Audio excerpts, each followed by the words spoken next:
I'm about to go on every single type of public transport in London. But one more thing to add into the equation though, I'm also a wheelchair user. So we're gonna go on every single type of London transport as a wheelchair user. And I'm gonna vlog it all so that you can come along the experience too and see what it's like.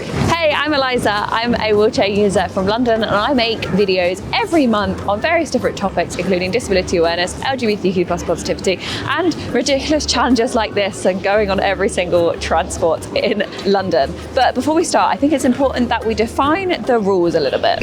So what am I actually counting as public transport? Essentially anything in London that the public can get on and use, even if you need to pay for it, or technically once you're on it, it's then a private hire. Getting an exact definition of what public transport actually is virtually impossible. I tried for ages and I couldn't find it. Essentially people say that you can sort of make up your own definition as transport that the public can use. So not a car that you own, but a taxi that you rent could be classed as public transport, even though technically it's private once you're in it. It's very confusing, but I thought that I'd actually just give a list of what I'm going to cover because that makes it easier for you and me. So we're going to get on the tube, the train. Yes, the tube and the train are different things. The overground, which is also different to a train, even though they're all trains in their own right. Anyway, bear with me, it will be fine. I'll take you along with me and we'll do it together. Line bikes, Santander bikes or Boris bikes if you're like me and that's what you call them. Cable cars, buses, trams, taxis, Uber boat. I think that's all of them, but if I've missed any, I guess we'll find out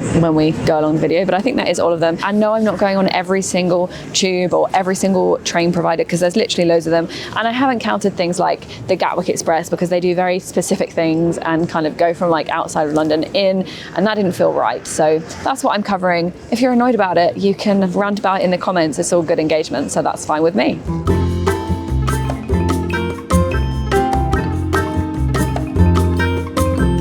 Next we're going to get on the tube. So the tube was actually invented in 1863, so it's been in London for a very, very, very, very long time.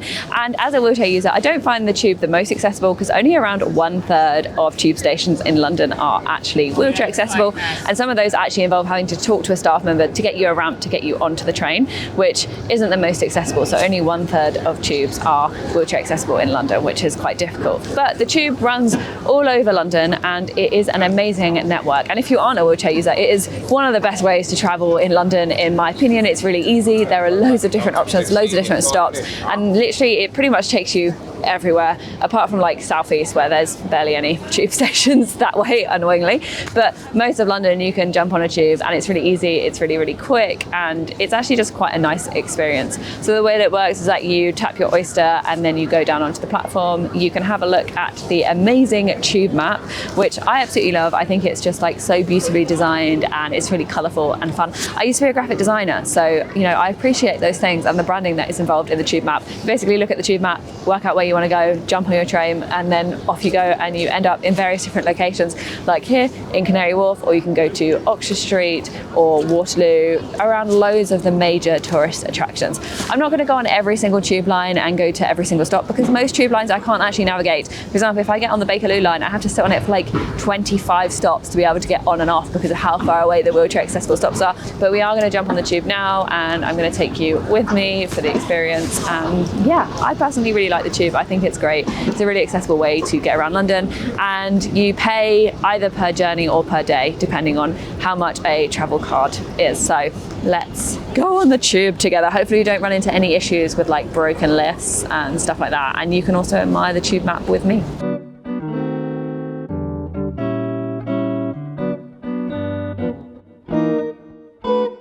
As a wheelchair user, I have to go through a certain barrier to be able to scan my Oyster card or Freedom Pass because the general barriers for everyone else are too small, so I go through the bigger barrier to be able to get onto the platform.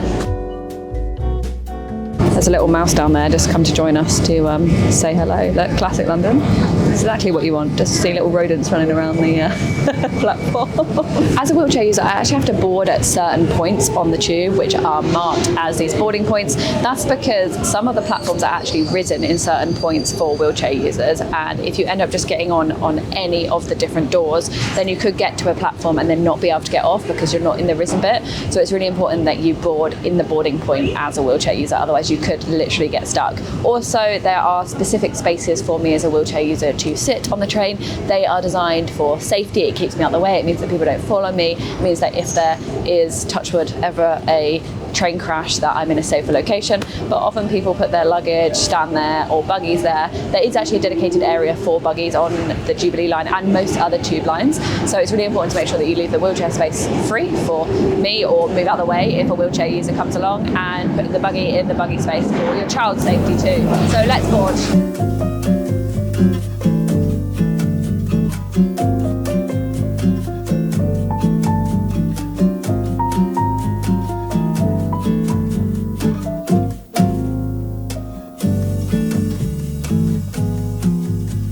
If you're ever wondering which platforms and stations are step-free, if you are also a wheelchair user like me or simply need to use lifts, then the tube map actually has little wheelchair symbols on when it is step-free with a lift. They either have a blue wheelchair symbol, which means that you can get from street to the train without any help, or they have a white wheelchair symbol, and that means that you can get into the station and onto the train, but you do need a staff member's help. I personally never use any of the ones with a white circle, really, because I find it really difficult having to navigate, having to talk to staff and get all that sorted, and it means that if you're getting off somewhere with a white circle, they need to meet you on the other end, and I have been forgotten before. So personally, I don't go down that route. I just go down if they've got a blue circle, that means that I can get on and off without having to talk to anyone, because that's what I'm like. That's what I'm like. Also, navigating London's transport as a wheelchair user is certainly not the easiest thing. I run into issues all the time, from broken lifts to people just not moving out of the way of the wheelchair sections to buses just not letting me on. So I'm hoping that we don't run into too many issues today while I'm filming this video, but if they do, this is just what it's like. Life in London as a wheelchair user is not the easiest, unfortunately, and even though this is technically public transport, it's still not accessible for wheelchair users. So this is both a transport video and also a learning education video of what it's like to be a wheelchair user in London. And if you yourself are a wheelchair user who is coming to London, I'm going to talk through some tips and tricks as I go along the video about what you can do as a wheelchair user, where to board the train, what's going to happen, and essentially show you what the experience is like, and also what to do if you run into things like a broken lift and all of that, so that you know too. So I think that's everything. We're going to start off with the tube, so let's go. If you do ever come face to face with a broken lift and you need to use the lift, then you can talk to a staff member who will basically direct you to the easiest way to either get out of the station. Sometimes they have like secret lifts that you don't know about or you can't use as the public, but they open them if a lift is down, or they may direct you back to another station to then get out and get a lift. If you have to go significantly out of your way, TfL will provide a free taxi for you. If a staff member says that they don't, they are wrong. They will provide a free taxi for you, and you can ask them to do that, and then that taxi will take you to your next set of location, wherever that may be. They can't take you to like the hotel that you're going to, but they can essentially take you to the next station. So that's what you can do. You can obviously use the TfL Go app. That's what you do if you come face to face with a broken lift. And yeah, unfortunately it does happen. The staff members are not always the most helpful, to be honest. I've run into a fair amount of issues, and they will cover a taxi for you if you need it. The alternative journey is significantly longer or just not doable for you and your disability, and you can explain that to them as well.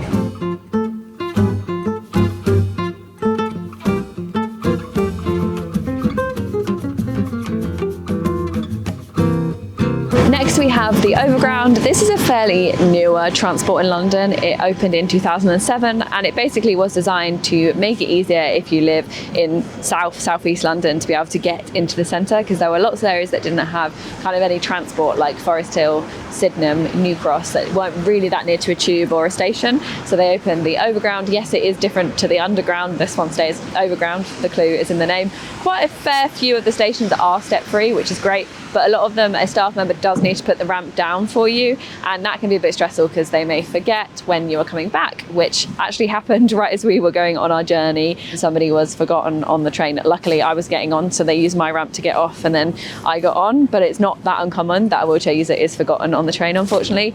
But overall they're really nice and spacious. They've got aircon, which is amazing because a lot of the underground stations don't have aircon, and I think it's a fairly good line. Most of the staff are really lovely, I found, on this line. So yeah, I like it. It's a more accessible way to get into London from areas that don't have as great accessibility to get there. I actually used to live near an overground station and I would use it to get into work, and most of the time it was fairly okay, but I do find that if the overground closes, which it does seem to do fairly regularly at the weekend, it does make it really, really difficult to navigate, because if it's closed there's kind of no other way in apart from a bus, and that can be really difficult. And it wouldn't be that uncommon for them to close, and then you'd have to like walk to a completely different station, or I'd just be kind of trapped at the weekend if it was shut. So that's my only issue with it really, is that when it closes then you're really stuck on how to get back, and it can be really difficult.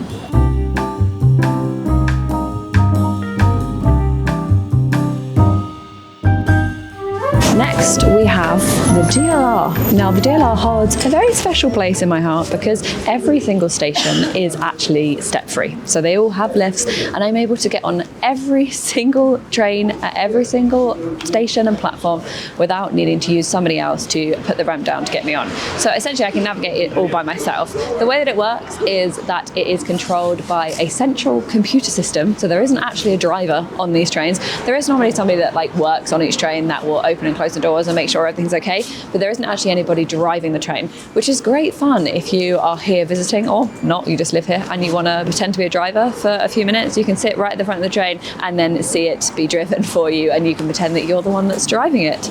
But essentially the way that it works is that you tap your Oyster card. Remember to do that because there aren't actually any barriers in the DLR, but if you don't do it you can get a fine, as my husband once found out when he was about 16. Anyway, make sure that you tip your Oyster card or your Freedom Pass or card, whatever it is that you're using. You then go onto the platform and you get onto the train. There is a wheelchair section on every single DLR train. Yes, score, win. You essentially enjoy your journey and then you arrive and you get off. One thing I would say about the DLR though is that the lifts are absolutely tiny. They're some of the smallest lifts that I've ever seen as a wheelchair user, and often only fit one of us, whereas normally you can get like 2 or 3 wheelchair users in a lift. So if you don't need to use the lift, then please don't use it.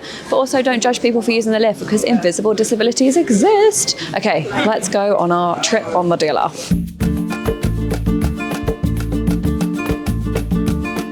This is one of the issues of being a wheelchair user in London, using public transport. Our lifts break all the time and they don't always update it on the TfL Go app, because I did actually check this morning. The TfL Go app, by the way, is an app where you can see what is running each day on TfL, but it also gives you an update of the lifts that are in operation and when they're not, but it's not always completely up to date. This one's actually out until mid-June, apparently, because I assume they're fixing it, but it does mean that I can no longer exit at the station, even though we are on the DLR, which does hold a place in my heart. And I did just say that you can get on every single one, but it turns out when the lifts break you can't get off, and it happens a lot, annoyingly, as a wheelchair user in London, but it's fine. We're going to get back on and go to the next stop and then get off. So great.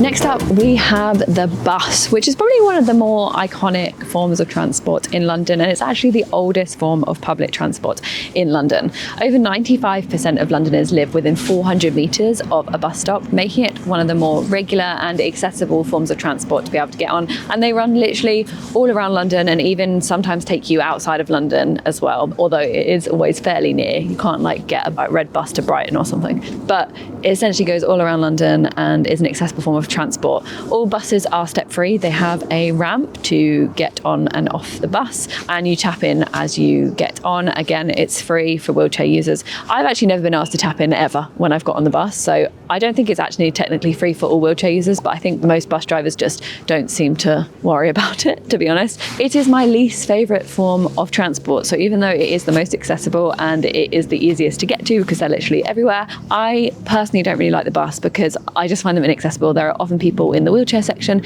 There is a wheelchair section which is made for wheelchairs and not for buggies. If there isn't a wheelchair user using it and you have a buggy, then you can of course utilise it. But if a wheelchair user gets off, then you need to fold away your buggy if you're able, or at least move it out of the way so that we're able to get into the wheelchair section, because we have limited energy to wait for the next bus or whatever. But unfortunately only one wheelchair user can travel at a time, and generally I just find that passengers can be a bit grumpy and often the ramps seem to break on them. We actually had this experience with the bus that we just took where the ramp broke, and then it meant that I had to stand up to get off the bus. Luckily I am able to stand and walk short distances, but if you weren't able to do that you would have been stuck on that bus for quite a long time waiting for somebody to come. The bus driver was saying that he was going to have to ring control. I don't even know what that would mean. I'd definitely still be on the bus at this point if I wasn't able to stand. So I do wish that they were maintained better, but overall it is a very accessible form of transport, and it's also one of the cheaper ones. I think a bus trip is like £1.50 and you can do a certain amount within an hour as well. You can hop on and hop off buses within the same fare. So it is really accessible. If you aren't a wheelchair user like me, then it's going to be so much easier for you.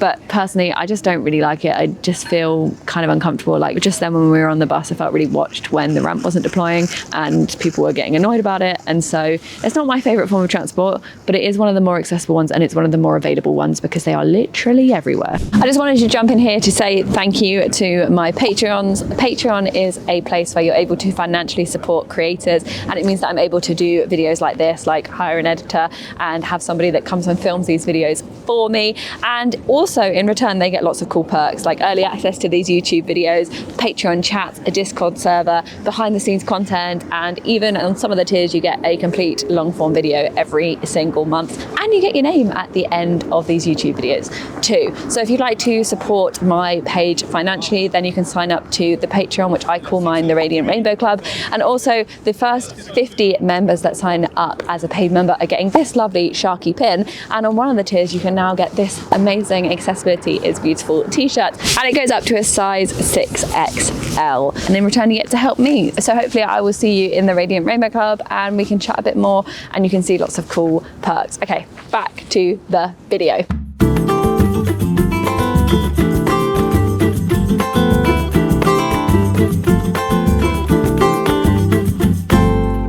Next we are going on the Uber boats. They have actually been around for quite a long time. They used to be owned by Thames Clipper, and then Uber came on board in 2020. They run along the River Thames and they take you from various different places into central London, which is really useful actually. It's one of the forms of transport I don't really think to use that often, but actually sometimes it is the quickest way to get to various different places, and it's really easy because it's straightforward. You're not really hit with any traffic issues or transport issues, to be honest. It's pretty easy. All of the boats have a cafe on board and toilets, which is really nice, and you can actually sit in the back of the boat and then have like a really nice view of London and see all the sights, which is great. All of the boats are step-free and wheelchair accessible, but not all of the docks are step-free and wheelchair accessible as far as I'm aware. Some of them have pretty steep ramps to get up and down, and they basically class them as not being wheelchair accessible. I've personally used them and found them fine, but they do class them as not being wheelchair accessible. But yeah, I think it's actually quite a fun way to see the city and experience the city. It's not like a tourist attraction. It is designed to be public transport. There's no like talking or anything, so if you're looking at the sites there's nobody kind of explaining what they are, but it is quite an affordable way to kind of see London from a different view that you wouldn't be able to see on foot. So I think they're pretty fun, to be honest.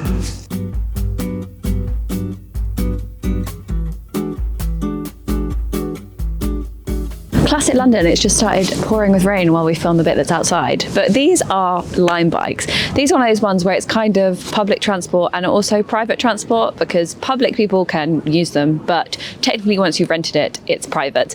But they came to London in 2021 and you basically rent them per minute. It's a fee to unlock the bike and then you pay per minute that you're on the bike. The fee varies depending on location and time of day, so it's difficult to give an exact price on how much they will cost, but essentially that's how they work. They are a really cool scheme. It means that anyone can get on a bike and easily access a bike, and they are literally everywhere at the moment in London. But they do come with a few issues for me as a wheelchair user, which is the way that people park them, because they often don't park them in a place that means that a wheelchair user can carry on with their day. This means that they may park them in the middle of the pavement or over a drop curb, which is what I need to be able to get on and off the pavement as a wheelchair user. And then then it means that I'm not able to navigate the road. I may have to turn around, I may have to get off, or I simply just cannot carry on with my journey. So if you are renting one of these, then please make sure to park them appropriately so that wheelchair users can still navigate the pavements like normal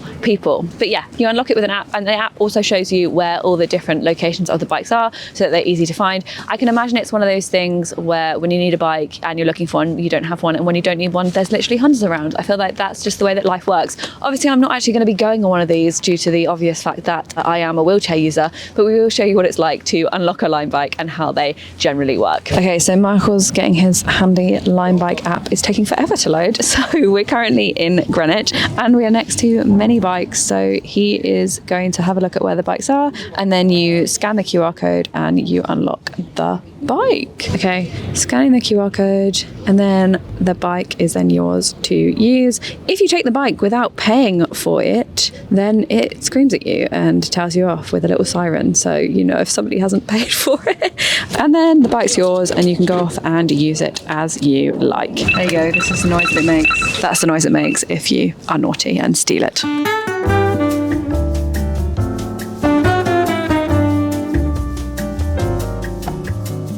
These are Santander bikes, or as I know them because I'm old, Boris bikes, and they are bikes that you can basically rent similar to the Lime bike, apart from with the Lime bike you can park them anywhere. With these you have to park them back in their docking station. They're also quite a bit cheaper. They are £3 a day and you get unlimited 30-minute rides, but they are not powered or e-bikes as the Lime bikes are, and you have to dock them in these particular docking stations. So you basically need to ride to the next docking station, which can be difficult to then find somewhere to dock them, and you can pay with your card or your Oyster card. And yeah, once again, I'm not going to use them for obvious reasons, but they are a form of probably public/private transport because anyone can use them, but once you're on it, it's yours until you dock it again, if that makes sense. But yeah, Santander bikes are also an option.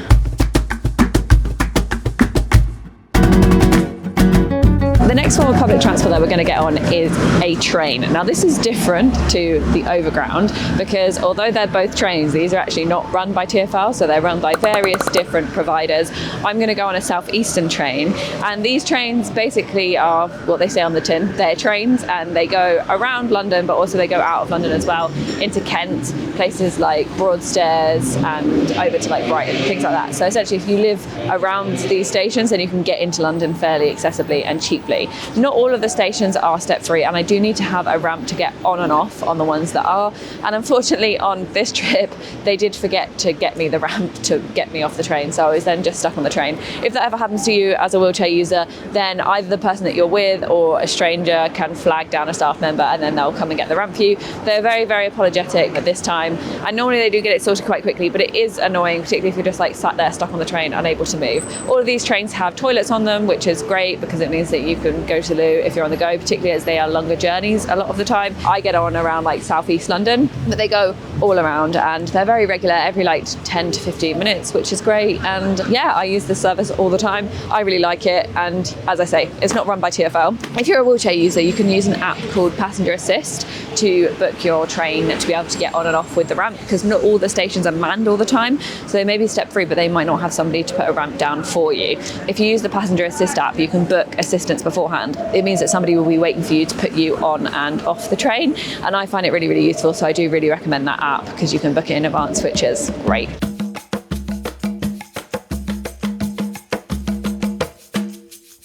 We're next going to go on the tram. I've actually never been on the tram before because it's not in an area of London that I live. The trams were founded in 2000, but the first ever tram was actually built in London in 1861. So they've been around for quite a long time, but this version, I believe, was founded in 2000s. But if you're somebody that's into transport, you can tell me in the comments, just be nice, please, okay? Every single stop on the tram is wheelchair accessible, so wheelchair users can get on and off easily without needing a ramp to get on and off, which is amazing. And apparently there is a wheelchair section on the tram as well, but we're going to go and find that out together, I guess. And the tram runs from various different places, from parts of South London between Wimbledon, Croydon, Beckenham and New Adlington. It's just not really an area that I live, so I don't really come and use them, but I am intrigued to see what it's going to be like. All wheelchair users get to go on the tram for free, whether or not you have a Freedom Pass or not, which is amazing because not everybody qualifies for a Freedom Pass if they're a wheelchair user, because if you're visiting London, you don't qualify for a Freedom Pass because you have to live in London to be able to be eligible for a freedom pass.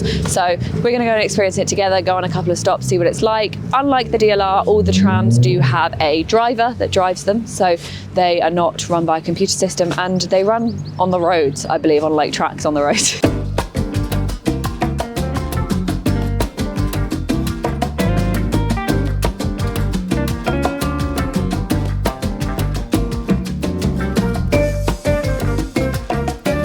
We've just got off the tram and I was wrong. We don't actually just go on the road. There are tracks as well, and they seem to have these overhead wires. If you know what they're called, you can let me know down below. But you may have seen me mention the Freedom Pass a couple of times in this video. A Freedom Pass is basically a pass that you get when you are a disabled person in London, but you can also get them if you're an older person as well. And it gives you free or reduced travel to use various different types of transport in London. For me, I have a disabled freedom pass, which means that I get free travel on London transport after I think it's 9 or 9:30 a.m.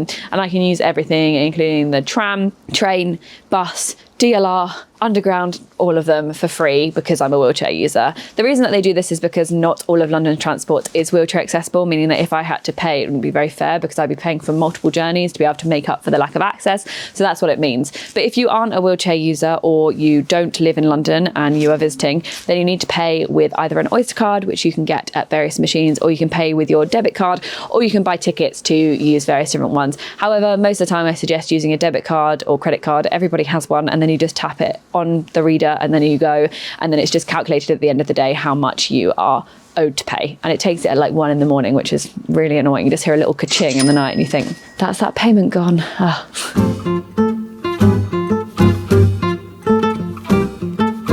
So this is the cable cars. One of the really nice things about the cable cars is that you actually get your own car, so you're not with other people. And they seem to do that every single time that I've got on this. And it is fully wheelchair accessible and step free. These were finished in 2012 and they were made for the Olympics and Paralympics in London. They go from North Greenwich to the Royal Docks on the other side, which is where the Excel Centre is, basically. And they're pretty pricey in my opinion. So it's £7 for a singular journey or £13 both ways, which I think is quite expensive, and they take around 5,000 people per day, which in comparison to the Tube, who take around 5 million journeys per day, is quite a small number of people. I would say that these are very much a tourist attraction. I don't think that many people are getting on these to commute to work compared to like other types of London transport, but the staff here are really, really nice, so much nicer than other experiences I've had. They're always very, very helpful, and it is quite cool. You get like a nice view of London, you get to see what's going on. The only thing is that this area is quite industrial in my opinion compared to like other areas of London.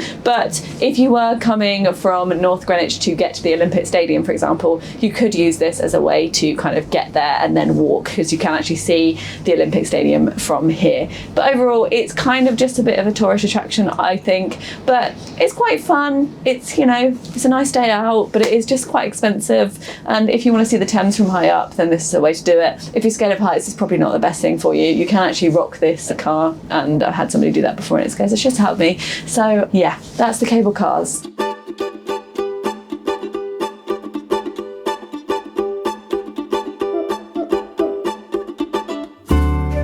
We've come to our final transport, the black taxi. Now this is one of those ones of, is it public, is it private? But as I say, the public can use them, but technically once you're inside, then it's private. And they've been in London for many, many years. I really love black taxis. They hold a special place in my heart because every single one is wheelchair accessible, which is amazing. They all have like ramps that fold out, and also they're super easy to see. To get one, you literally just put your arm out and then hail it, and then they will stop for you, and then you can jump in the taxi, tell them where you want to go, and then they'll take you there. It's charged basically per, I don't know, mile, minute, second. There's like a little meter in the taxi so that you can see how much you're paying, and there's a standard fee to start off, which I think does vary depending on where you are. And black taxis aren't just in London, they're across many major cities in the UK. I really like them. They're really easy. They're literally everywhere. I've seen about 15 drive past. I will say that when you desperately need a black taxi though, then there's like none to be found.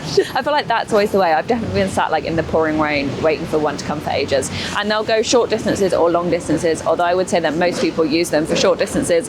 If you need a longer distance taxi, I recommend booking in advance. You can book wheelchair accessible taxis in advance, and there are companies that have black taxis that aren't necessarily black taxis themselves, if that makes sense, and then that can be a bit cheaper than just hailing and going. They are on the pricier side. It's definitely a more expensive way to travel, but it's one of the most accessible ways to travel as a wheelchair user in London, in my opinion. If you live in London, you can actually get something called the taxi card, which is where the government gives you a reduced fee for taxis, but it's only if you book through a certain app or the taxi is signed up. So it's not every single taxi, annoyingly, but it is helpful, particularly if you know that you're going to be going long distance or you've got some advance warning, and then you can book it. I will say they don't always show up, so it's one of those things, like when it works, and when it doesn't work, it's really annoying.